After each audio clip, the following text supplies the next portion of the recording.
Hi everyone, welcome back to my channel. I'm Kelly, and the reason why you're watching my video is because I'm sure the caption must have excited you. And we are going to talk about Lentor Garden Residences because why not? Right now, it's the talk of the town. It's possibly the cheapest new launch in this current quarter. Why is that so? Because if you track back to my sharing on Pinery and on Vela Bay, we know that these prices has already crossed 2,007 to 3,000 onwards. So many of the buyers out there are really concerned. What kind of project should I really buy into since I still want to have some early mover advantage? So I'm going to share with you Lentor Garden on my own perspective because as I was doing the research, I was actually quite excited. Why? Because at 1.5 million and lesser, you can still get yourself a decent 2-bed, 2-bath and even home shelter. So stay till the end as we share more. As usual, before I go on, a disclaimer. Everything that I'm sharing with all of you is based on my own analysis and research. If you find that you cannot agree or cannot understand with anything that I'm sharing, feel free to reach out and I'll be happy to help. Lentor Garden Residences is a development by Kingsford. I have personally bought a project in One Marina Garden recently. I'm not going to share with you why did I choose One Marina Garden as my top choice, because that is for a video for another day. But today, Kingsford has actually been up and coming. The developments that they have developed has a lot of excitement, which I will be covering more as we go along. It is also a very interesting project because besides Lentor Modern, Lentor Garden also have some shops at level 1 as well as childcare centres. And if you feel that, maybe I want to buy this place for long-term staying, after all, there's a lot of units there, and I also want to be able to leverage on a low entry price for this project, I can also have some childcare access, this could be the project for you. Nonetheless, there's a total of 499 units in this development. I say probably like a mid-sized condo with sufficient facilities for own stay, investment, or even for family. And there's a total of 314 car park lots in the lower basement and 88 car park lots at their upper basement, making up a total of 402 car park lots. That's pretty much sufficient for most of us if you are driving. But after all, this location is so convenient, you can also choose not to drive. It's a walking distance to Lentor MRT. Here are the total unit types that you can find in Lentor Garden. There are 2-bedders. If you are looking for 1-bedder, this video is not for you because there is no 1-bedder in Lentor Gardens. And if you want a wide variety of 2-bedder, you can expect yourself to have 2-bed 1-bath, 2-bed 2-bath, 2-bed with home shelter and 2-bed with study. So these whole options in blue are all the 2-bedders, and it makes up to more than around 40% of the total unit type in Lentor Garden. Moving forward, there's also 3-bedders and also pretty much decent selection in 3-bedroom compact, bedroom with home shelter, as well as 3-bedroom premium. And all of these will make up to about 27% of the whole unit size. As we move on, the 4-bedders made up to 21% of the unit type. There's actually 4 different types of 4-bedder for you to choose from, and later on we'll be covering some of the possible price matrix of the 4-bedder. Interestingly, there's also 3 terrace houses in Lentor Garden. I believe this strata terrace could be readily taken up on day 1 because it's very rare, in fact none, to find strata terrace in this development around Lentor. So let's take a look at what Lentor Garden offers us. Over here you can realize, it's actually really nice. You have a very wide pool access and actually it's really beautiful from the side plan as you can see. Or furthermore, you can also see there's a tennis court here. So that's the reason why I mentioned it's a full-size, full condo facility for those of you who are considering here at a very wonderful price tag. Now, let's move on to developer pricing strategy. And I'm going to pretty much just cover this part of my video today. The reason why is because I have other more topics as we go along, but I'm going to leave it until we go through the webinar together. So if you have time, do catch me in the webinar. And if you don't have time, just watch the replay of my webinar, which I will probably be uploading towards the end of the month. What kind of developer pricing strategy does Kingsford wants to adopt and usually adopts? As we know, Kingsford has done plenty of projects, and out of these projects, my client has also bought Hugh at One North. I and my 4 other clients have bought One Marina Gardens, and also another one of my clients has bought Chuan Park, And also now we have Lentor Garden, and we also have Normanton Park, which is beautiful in the landscape. So what about this project right now? What is unique about Lentor Garden? From here, you can notice that actually the side over here has a few nice views. Either you face Hillock Park, or either you face the pool, or either you can have diagonal view through the low-rise industrial to the lower Seletar greenery. If you've been there, you know it's beautiful, and right now there's no further development there. And if you look through over here, which is possibly the premium stack, you can actually view through all the low-rise to lower Pierce Reservoir. So some of us who are buying for own stay might enjoy this view over here, but do be mindful that you might have to pay a premium for this facing, and we are pretty sure about it. And if you're considering maybe I don't want to get this premium view with premium price tag, I might actually still consider this view over here because I still get some form of greenery so long I'm above a certain floor clearance. Otherwise, you can also consider the pool facing, which is in between, as I mentioned and showed you earlier on. So let's take a look at what kind of view are we going to experience if you are looking for a lifestyle home. This actually shows you that when you look through the entire stretch, you can even see all the way to Thompson Nature Park. How beautiful is that? So for those of you who are buying for a holding period of, let's say, 5 to 7 years, and you just want to wait for the price to appreciate, I definitely think that this is a very nice view for you to stay and grow at the same time. Interestingly, if you want to buy a pool facing, I also observed that this block itself has a 50-meter setback from the other block, which is diagonally across. So there could be still some very nice view over here, and this could also be some considerations that you are looking at. Let's take a look at how developer might place their priority in terms of the premium stack. From here, you can see that this is just what we feel. Over here, where they face the reservoir view, you will still have this from level 1 to level 8 that you can expect an open view.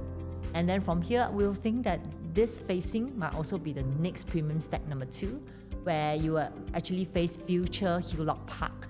And that is also really very pretty because the setback from one development to the next is very far away. And lastly, the developer might also have higher per floor jump in the middle stack where it's facing the pool, since the setback is 50 meters away. From here, these are units from level 1 to 16, where you also have a very nice far away view if you are buying stacks from here. So do be on the watch out if you are looking for the bigger unit types, because these could also mean that you might need to look at the per floor jump and see which are the floor level that has lower per floor jump and which are the floor level that has a bigger jump. I have personally seen Kingsford having their per floor jump strategy for Normanton Park as low as 5,000, as high as 100,000. We do see that during the day of balloting, as it's very chaotic, you can see that actually different stacks have different per floor jump, and sometimes there will be a very premium per floor jump at specific floor levels. If you are going to Lentor Garden with your agents, definitely they need to be able to point out specifically where are the per floor jump. And that is also provided developer are going to release all the units for sale on the same day. Otherwise, based on what we understand about Kingsford, sometimes they may retain some of the units and do not release them until the units get sold out to a certain percentage. Then how to determine which price is safe to enter? We know that Lentor Garden is one of the lower land price at a break-even of only 1,894 PSF per plot ratio.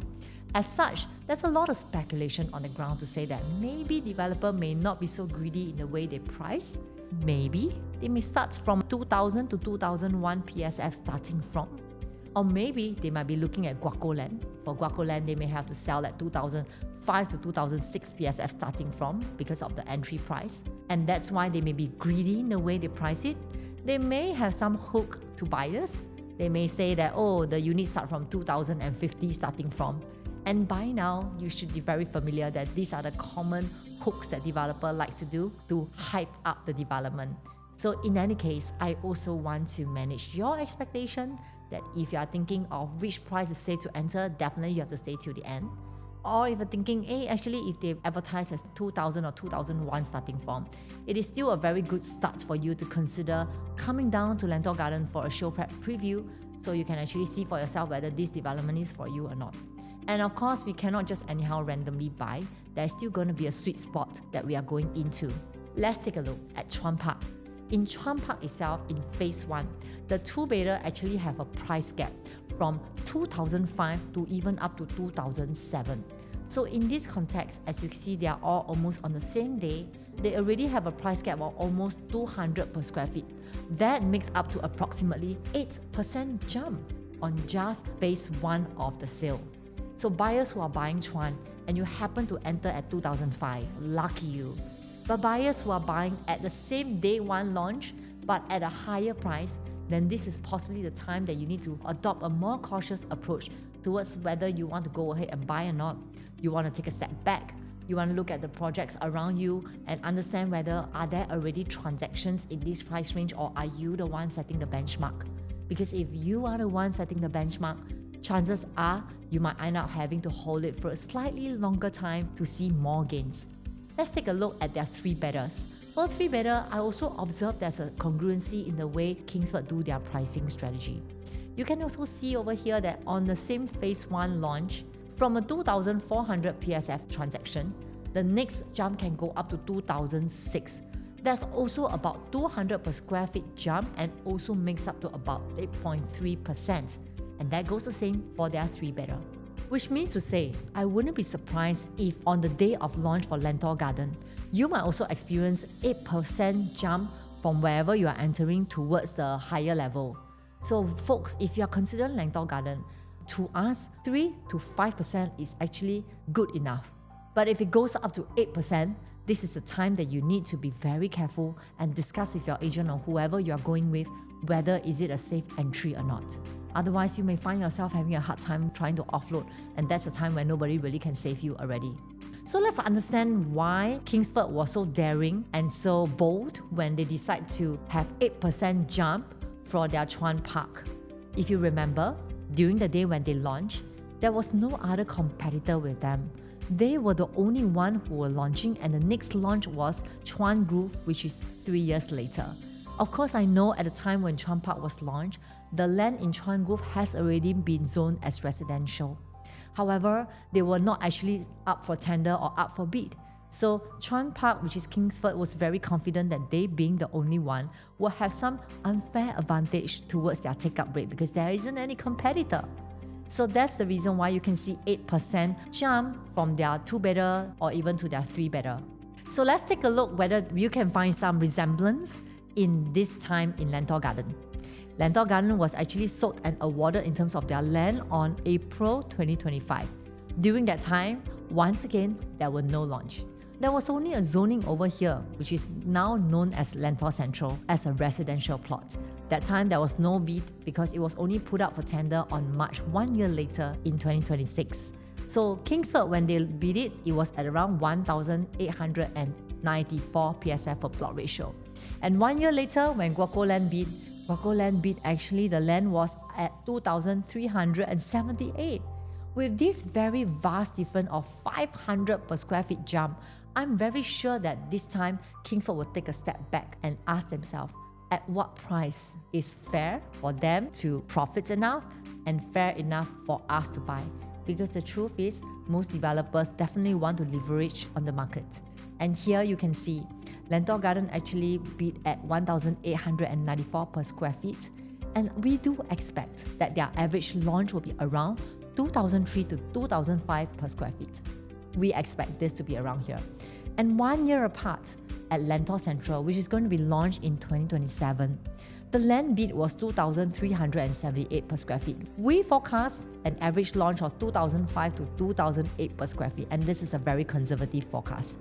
While speaking of which, as I was sharing with you earlier, you would have remembered that this year alone, Pinery, Vela Bay, all this has already crossed 2,007 per square feet. I wouldn't be surprised if Lentor Central next year is going to cross 3,000 as well, but let's not be too ambitious about it at this moment. If you take a look at this versus this is a definite that our Kingsford know that this will be happening.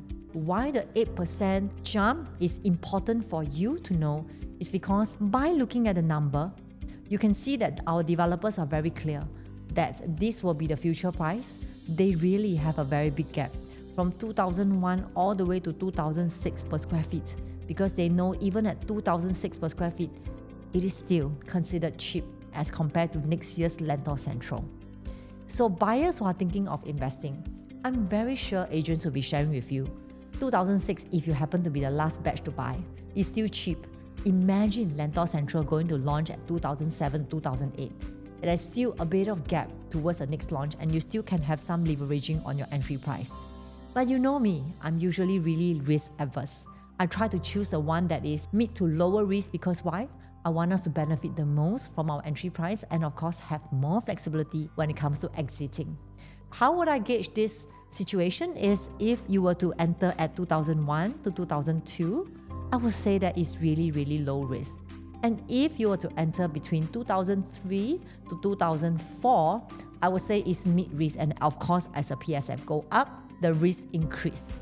Now the biggest question is, with a very challenging situation because it could be a sellout project, and I have to be looking at this range 2007 to 2006, is it still safe? The question you want to ask yourself is, what if there is also an 8% gap from 2,300 PSF? Is it still safe for you to buy? Imagine if we base on 8% gap, it will be 2,450 per square feet. And that means the 2-bedder will average at 1.66 million. The 3-bedder will average at 2.3 million and the 4-bedder will average at 2.9 million. The biggest question is, should I walk away? Let's take a look at the acceptability range in Lentor. For the 2-bedder, these are all the projects that has already been launched and has already been transacted.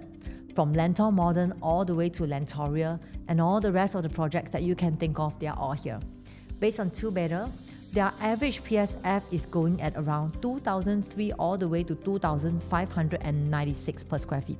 These are all already done deal within the past 6 months. And you also want to be mindful that with the 2,500 per square feet already transacted in the Lentor area, the maximum quantum for 2-bedder also sits at around 1.669 million. And this is a project in Lentor Central Residences which is just launched before this. And the question is, should I actually still go ahead if I really have to buy a 1.6 plus million? Let's take a look at the average for both. The lowest average in terms of the per square feet is 2,300 and the highest average is 2,005, which makes up to a lowest quantum of 1.362 to a highest quantum of 1.67. And that means if today you are buying anything at 1.5 to 1.6 million, I would still say that it's actually very attractive. Why? Because you are buying at a price that the units around you has already been transacted. But of course, I know some of the buyers might challenge. They might say, oh, that's only probably a small percentage of the buyers who have transacted at 1.6 plus million. So if you are someone like that, then I would advise you to go down in terms of an entry quantum. You can consider a 1.4, 1.5 million and not inch up to 1.6. But however, if you feel that actually it makes a lot of sense, I'm not setting the record price. Other people has already set the record price for me. I'm actually buying at a lower price than what has already been transacted and I'm good with it, then by all means, I also agree with you. I think I would go ahead if it's at 1.6 million and lesser. What about the 3-bedder? If you take a look at the 3-bedder and all these projects that has already been transacted, the lowest average is 2,157 PSF and the highest average per square feet is 2,328 PSF, with a quantum lowest at 2.04 million, possibly the compact 3-bedder, the highest quantum at 2.43 million, possibly the larger 3-bedroom premium. So if you are dealing with 3-bedder and you are thinking, oh, I want to buy a compact 3-bedder and I want to make sure that I'm not buying at a high, of course my quantum has to be kept at between 2 to 2.1 or even up to 2.2. And if I'm going for the larger quantum or rather the 3-bedder premium, I would definitely be aware that over here in the Lentor area has already transaction done at 2.43. If I want to play safe, I will go at 2.3 to 2.4 million. That still gives you a very good positioning at the point of entry. But if you have to end up buying at 2.5 to 2.6 million, which could happen, then you can actually take a step back and ask yourself, do I want to take the risk? Because my next project will be only Guaco Land. And if I'm entering at 200,000 higher than my neighbors, will I be the one to set the record price for them to be able to sell at a better profits in future? So the risk is up for you to decide, but for me, I usually will choose between 2.1 to 2.2 million for the smaller type 3-bedder, and I will buy at 2.4 and below for the larger type 3-bedder, or we call that the 3-bedroom premium. What about the 4-bedder? The 4-bedder transaction lowest has already been done due at 2,110 per square feet. The highest per square feet has done up to 2,268 per square feet. And you realize that I'm actually not taking into consider Lentor Modern over here because the quantum has gone up to 3.5 million and this is a resale transaction. Why am I omitting that? Because no way am I going to buy at above 3.5 million for a Lentor area. At least as of now, I don't think there's going to be a lot of demand or feasibility for people to pay up to this. Yeah, there might be some small minority who wants to pay for this, but as someone who advises people for property investment, I would normally stay on the safer zone. That means that if the lowest quantum is 2.79 million for 4-bedroom compact and the highest quantum is 3.27 million for their 4-bedroom premium, then I would choose around 2.6 to 2.8 million or maybe 2.8 plus million for the 4-bedroom compact. And the highest quantum over here is 3.27, and if I am buying a 4-bedroom premium, I might consider 3.1 or maximum 3.2 or even maximum at 3.3, that's it. So all of us, our risk appetite is different. I know you might be wondering, can I have a step-by-step guide on what to choose and what not to choose? If you are my client, I'm definitely happy to help you. And if you have a competent agent, ask them to do it for you. So what is the sweet spot at this moment? In my opinion, for 2-bedder, I will try to enter at below 2,005 per square feet. And I will try to not exceed 1.7 million. In fact, 1.6 million is certainly a very good entry price. And if I look at the 3-bedder, I will try to go below 2,004 per square feet and a quantum of below 2.45 million.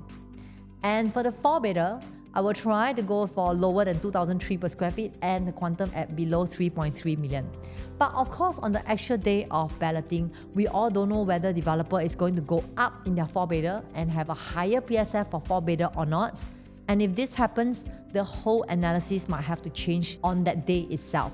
So again, if you want to find out more about other comparison like what is a rental yield, rental demand, and how do you enter and how do you exit safely, do remember to sign up for my webinar that's happening in the link below, and you'll be happy to realize there's so much more information that I can cover. And of course, with a very short YouTube video here, it doesn't do the project justice. Do hit me up, ask me out, or even sign up for my webinar to learn more. With this, I shall see you soon. Take care.